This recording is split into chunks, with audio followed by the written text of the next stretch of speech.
বোলপুর শান্তিনিকেতনের সৃজনী শিল্পগ্রামটা তোমাদের সাথে শেয়ার করাই হয়নি, তাহলে দেরি না করে চলো আজকে ভিডিওটা তোমাদের সাথে শেয়ার করেই ফেলি।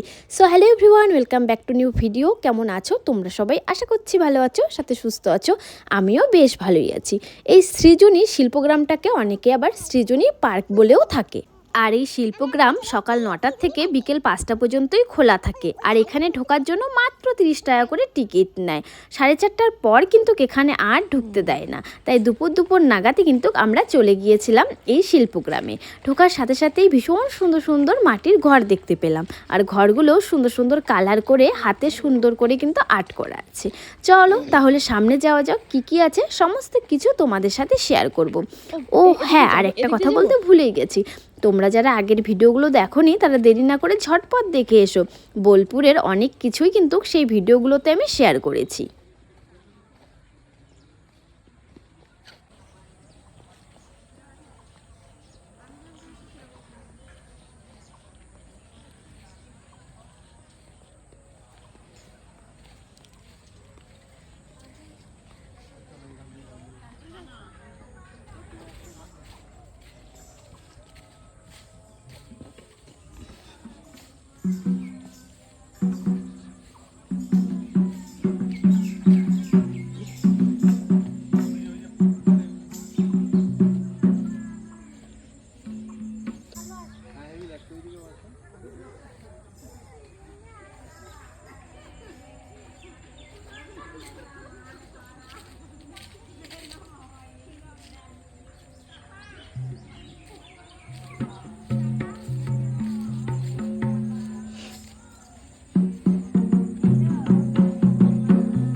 ভীষণ সুন্দর পার্কটা।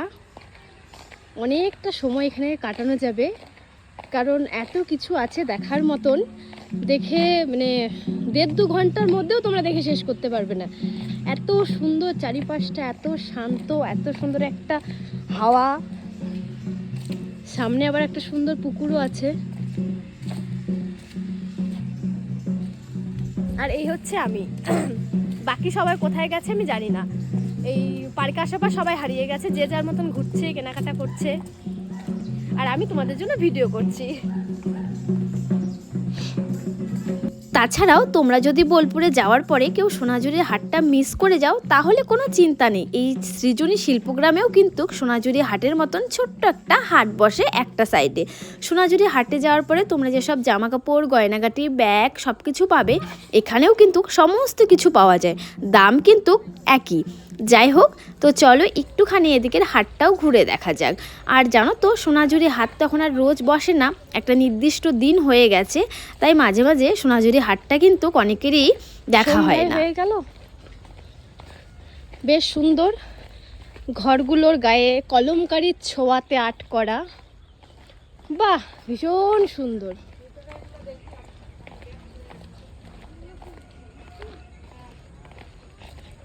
সত্যি একটা অন্যরকম শান্তিনিকেতনের ছোঁয়াই আছে। সূর্য আর যাবার পথে পার্কও আর বন্ধ হয়ে যাবে।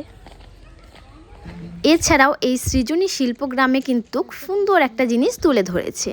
অনেক রাজ্যেরই প্রধান জীবিকা কী, সেখানকার শিল্প কী, সেখানকার চাষবাস, সেখানকার লোকেরা কিভাবে থাকে, সেখানকার লোকেরা বসবাস করে কিভাবে, সেখানে প্রধান কাজ কী, সমস্ত কিছু কিন্তু সুন্দরভাবে তুলে ধরেছে। প্রথমে ভেবেছিলাম ভেতরে ঢুকতে দেবে কি দেবে না, তাই যাইনি। প্রথমে আমরা দেখতে পেলাম নিকোবর, এরপর কিন্তু চলে এলাম আন্দামান। তারপরে দেখলাম না, ভেতরে ঢোকা যায়, তবে জুতোটা খুলে ঢুকতে হবে। ভেতরে যাওয়ার পর ভীষণ ভালো লাগছিল। প্রত্যেকটা রাজ্যের এত সুন্দরভাবে সব কিছু তুলে ধরেছে। এরপর কিন্তু আমরা চলে এলাম ত্রিপুরাতে। তারপর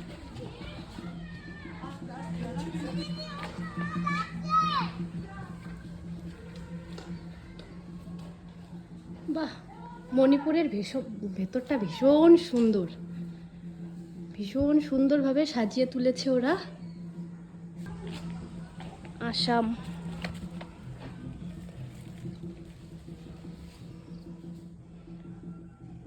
আসামের যেসব শিল্প আছে, আসাম, ঝাড়খণ্ড,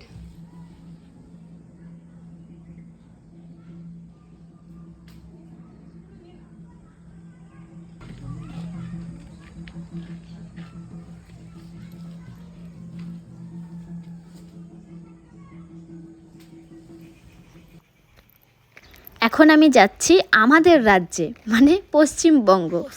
তো চলো ভেতরে যাওয়া যাক, দেখা যাক কতটা সুন্দরভাবে পশ্চিমবঙ্গকে সাজিয়ে তুলেছে। একদম বাইরেটা দেখেই মনে হচ্ছে যে সত্যি সত্যি পশ্চিমবঙ্গের বাড়িঘরগুলো সেম এমনটাই হয়। এছাড়াও আর কি কি আছে সেটাও তোমাদের সাথে চলো শেয়ার করছি। এই ভিডিওটা তোমাদের একটু অন্যরকমই মনে হচ্ছে কারণ আমার ফোনে চার্জ ছিল না, এই ভিডিওগুলো সব আমার কালেক্ট করা। যাই হোক, দুর্গাপুজো, কালী পূজা, তারপরে শিল্প,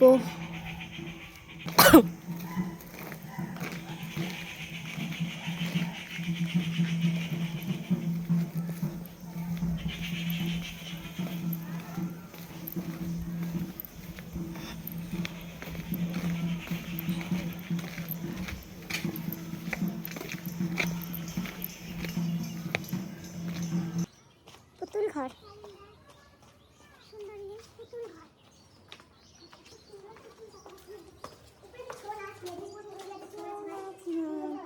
পুরো গ্রামটা ঘুরে আমি শেষে একটা কথাই বলতে চাই, জাস্ট অসাধারণ। পুরো গ্রামটা অসম্ভব সুন্দরভাবে সাজিয়ে তুলেছে। তো তোমরা যারা বোলপুর শান্তিনিকেতনে যাবে অবশ্যই সৃজনী শিল্পগ্রামটা কিন্তু দেখে আসবে। এখানে গেলেই দেখতে পাবে এত সুন্দর সুন্দর হাতের কাজ, প্রত্যেকটা রাজ্যের লোকের কাজ, ট্র্যাডিশনাল ড্রেস এত সুন্দরভাবে তুলে ধরেছে, সত্যি না দেখলে হয়তো বিশ্বাস করা যাবে না। তো তোমরা সোনাঝুরি হাটে গিয়ে যারা এই নাচটা করতে পারবে না, মনে আফসোস রেখে কোনো লাভ নেই, সোজা চলে যাবে সৃজনী শিল্পগ্রামে। সুন্দর গ্রামটাও ঘুরে আসতে পারবে, সুন্দর সাথে নাচটাও করে আসতে পারবে। তো ভিডিওটা কেমন লাগলো অবশ্যই কমেন্ট বক্সে কমেন্ট করে জানিও। ভালো লাগলে লাইক কমেন্ট করতে একদম ভুলো না। সবাই ভালো থেকো, সুস্থ থেকো।